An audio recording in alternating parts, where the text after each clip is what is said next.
Los efectos materiales, humanos, económicos de la Segunda Guerra Mundial fueron devastadores, sobre todo en Europa, uno de los principales escenarios del conflicto.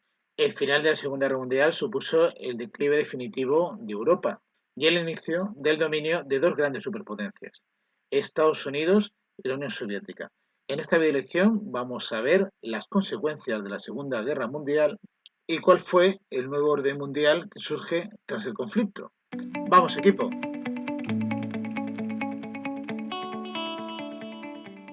Bueno, ¿y cómo se saldó la Segunda Guerra Mundial? Vamos a ver el precio a pagar por los perdedores. Ya desde 1941 los aliados empezaron a planificar cómo debe ser el orden internacional después de la guerra. Pero las decisiones más importantes de los tres grandes, ya sabéis, Estados Unidos, la Unión Soviética y Gran Bretaña, sobre el nuevo mapa político de Europa y Japón, se adoptaron en las conferencias de Yalta y en la conferencia de Potsdam. Quedaros con estos nombres: la conferencia de Yalta en febrero de 1945 y la conferencia de Potsdam en julio y agosto de 1945. Los acuerdos tomados en ambas conferencias serán los siguientes. En primer lugar, el desmantelamiento de la industria militar y la desnazificación de Alemania, eliminar todo vestigio de lo que sería el nacionalsocialismo alemán en Alemania y eliminar la industria militar de este país. En segundo lugar, se produjo la partición de Alemania y Austria en cuatro zonas de ocupación, las cuales las controlarán Estados Unidos, la Unión Soviética, Gran Bretaña y Francia, así como sus capitales, que también se van a dividir, tanto Berlín, la capital de Alemania, como la capital de Austria, Viena. Se produjo la devolución de todos los territorios europeos anexionados por Alemania y la separación de Austria. Tened en cuenta que, como consecuencia del final de la guerra, Alemania perdió alrededor de unos 100.000 kilómetros cuadrados en su frontera este y en Prusia Oriental, y Polonia tuvo que ceder a la Unión Soviética las regiones del este y a cambio su frontera oeste se fijó en la línea Oder-Neisse. La URSS fue, por tanto, la más beneficiada en estos cambios territoriales. Un dato importante también es la organización de elecciones democráticas en los países liberados y la creación de la ONU para garantizar la paz. También, junto a la desnazificación de Alemania, se produjo el juicio a los criminales de guerra, lo que llamaremos el juicio de Nuremberg, tan importante y que se desarrolló tras el final de la Segunda Guerra Mundial. Otra de las medidas adoptadas en estas conferencias será la remodelación del mapa de Europa, a partir de la creación de nuevas fronteras para Polonia, a costa de Alemania, y de compensaciones territoriales para otros países del bloque aliado. Finalmente, en la Conferencia de París de 1946 y 1947 se elaboraron y se firmaron los tratados de paz con otros países europeos que habían apoyado a Alemania. Estamos hablando de Italia, de Rumanía, de Bulgaria, de Hungría y de Finlandia. Con Austria, que ya veis que no la he mencionado, no se firmó un tratado de paz hasta 1955, tras el final de su ocupación por Estados Unidos, la Unión Soviética, Francia y Reino Unido. Pero ¿cuál fue la ganancia de los vencedores? Como ya hemos dicho, los grandes vencedores tras el final de la Segunda Guerra Mundial serán Estados Unidos y la Unión Soviética, que se convirtieron en las grandes potencias mundiales. La Unión Soviética incrementó considerablemente su extensión territorial y también su influencia a nivel geoestratégico en el este de Europa. Y para entender todo esto se hace imprescindible utilizar un mapa. Así que aquí va el mapa y vamos a intentar entender la teoría.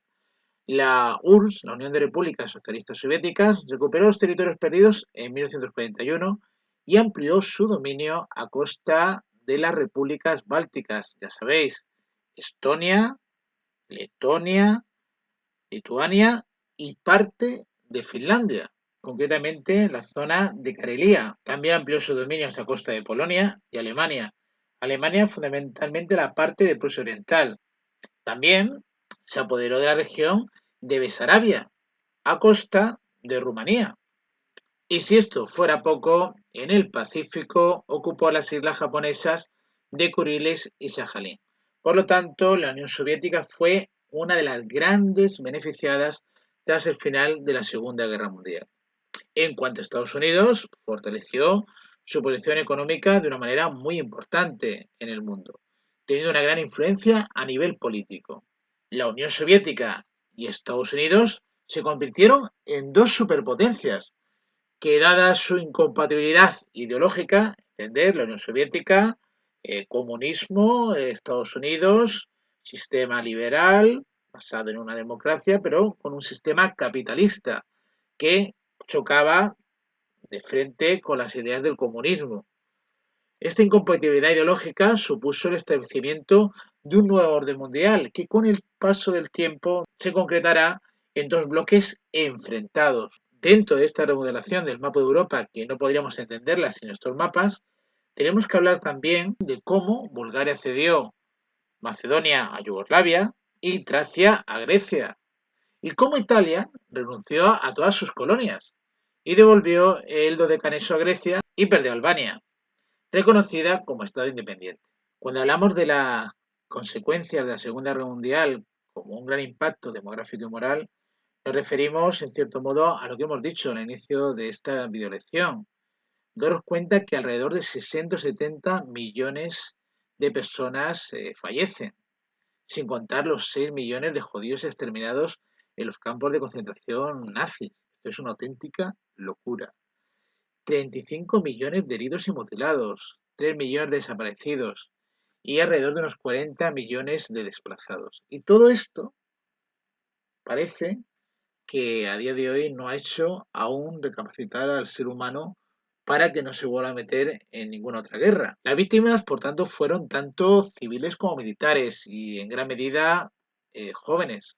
Los derechos humanos habían sido pisoteados sistemáticamente y se habían impuesto a lo largo de 6 años una cultura de violencia y de muerte. Daros cuenta, los campos de concentración, el horror nazi que se vivió en esos campos, que a día de hoy nos estremece.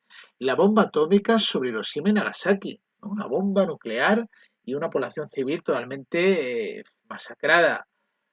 Las masacres practicadas por los soviéticos en Polonia. Una auténtica barbarie que de nuestra civilización, que nos hace replantear mucho la condición del ser humano, ¿no? Y entender que en esta vida lo más importante es la construcción de la paz, ¿no? Y hacer todo lo posible porque no se vuelvan a repetir las guerras. En cuanto a costes económicos, podéis entender que la guerra provocó infinidad de destrozos, devastó Europa. Ciudades, instalaciones industriales, campos, vías de comunicación quedaron totalmente destrozadas, devastadas. Los daños en la agricultura, en la ganadería, en Europa fueron enormes y la producción industrial disminuyó enormemente. Los gastos de guerra generaron un gran déficit presupuestario, generaron una inflación tremenda, fundamentalmente en los países europeos. En países como Japón, los centros industriales fueron destruidos y si hablamos de Hiroshima y Nagasaki, completamente arrasada y su economía perdió, la economía de Japón, alrededor de un 44% de su capacidad industrial. Por lo tanto, es una situación muy desesperante la que se va a encontrar el mundo tras el final de la Segunda Guerra Mundial. En cuanto al nuevo orden mundial surgido del conflicto, ya lo hemos dicho, van a surgir dos superpotencias. Por un lado, Estados Unidos y la Unión Soviética, que van a chocar. ¿Por qué se van a enfrentar Estados Unidos y la Unión Soviética? Las desavenencias más importantes que surgieron entre Estados Unidos y la Unión Soviética se centraron sobre todo en el futuro de Alemania. Acordaros que Alemania se dividió en cuatro partes y una de ellas era la parte controlada por la Unión Soviética. Por otro lado, ¿qué se iba a hacer con el control de la energía atómica que ya se había mostrado tan letal en Hiroshima y Nagasaki? Las nuevas fronteras de naciones, por ejemplo, la frontera con Polonia y la Unión Soviética, el control que desarrolla en este país. A su vez, tenían desavenencias entre los gobiernos que se establecían en los países liberados. Esto va a hacer que haya presencia de tropas angloamericanas tanto en la zona occidental y de las soviéticas en la zona oriental.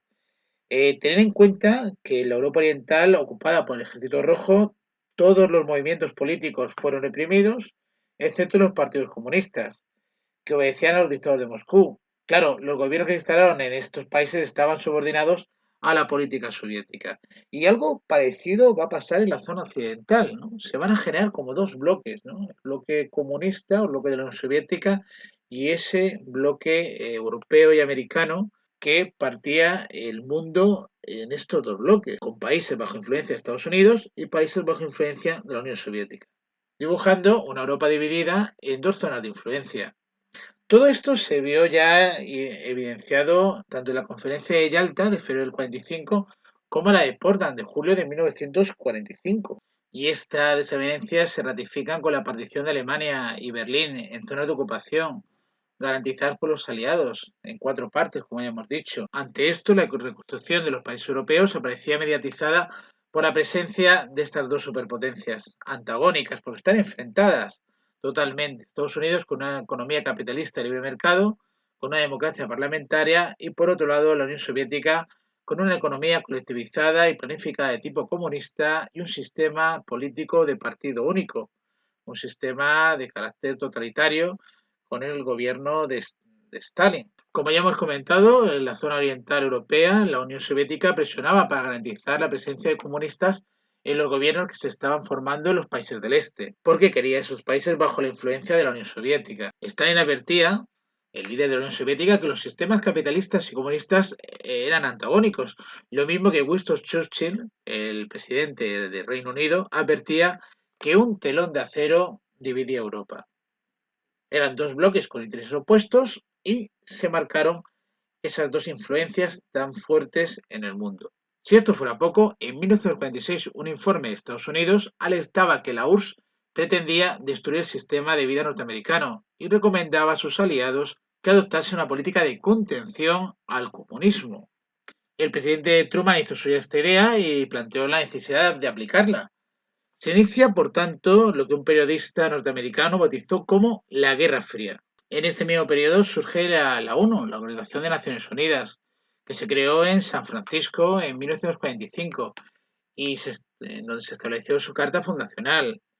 Su principal órgano de gobierno es el Consejo de Seguridad, que es un órgano responsable de mantener la paz y la seguridad internacional, mediante diversas resoluciones, y estaba integrada por cinco miembros, los cuatro países vencedores de la Segunda Guerra Mundial: Estados Unidos, la Unión Soviética, Francia, Reino Unido, más China, y estos países tienen derecho a veto. Sus actuaciones se llevan a cabo bajo la dirección de una Secretaría General. A su vez, todos los años se reúne en la Asamblea General. Bueno, hasta aquí las consecuencias de la Segunda Guerra Mundial. Un abrazo, clase.